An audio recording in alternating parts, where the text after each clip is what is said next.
Olá! Bem-vindos ao Holomorph. As palavras em português que nós chamamos de masculinas, essa categoria arbitrária, como eu já falei em outro vídeo, elas muitas vezes terminam com U. Do latim depois U, depois O. Quando nós pegamos essa palavra e nós vamos falar latim, ou uma versão zoada de latim, nós falamos com us no final. Tempo, ao invés de tempo, tempus. Ou ao invés de espelho, espelhos.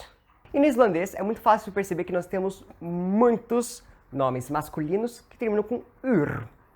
Hoje vamos ver como esses dois finais são relacionados em uma casca de nós.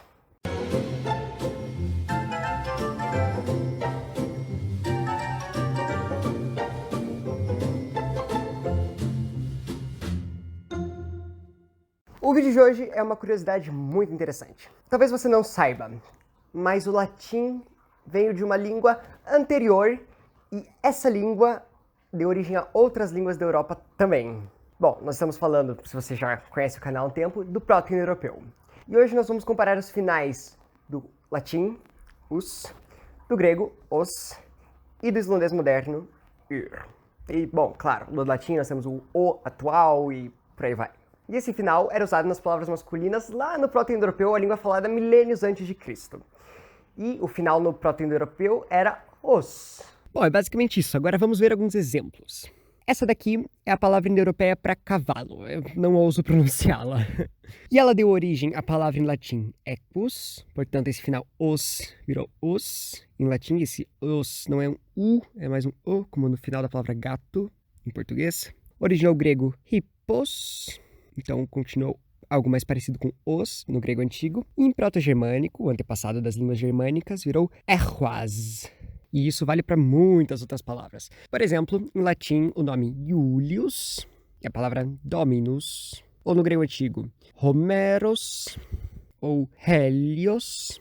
E no proto-germânico, o nome do deus Wodanas e a palavra Dagas. Mas aí vocês me perguntam, as línguas germânicas atuais não sobreviveram muito bem a esses finais. Mas daí eu vos digo, sobreviveu especialmente no islandês.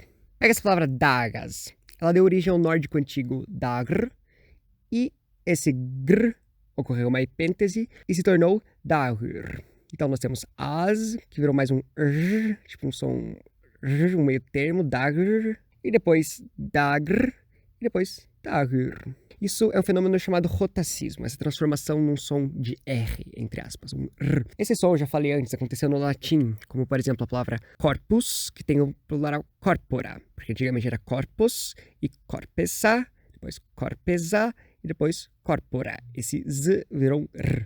E é por isso que o latim é flos, e o acusativo era flossem, daí virou flosem e florem. R. E depois esse florem virou flore, flor, e português, meu dialeto pelo menos, flor, ou flor, ou flor, enfim.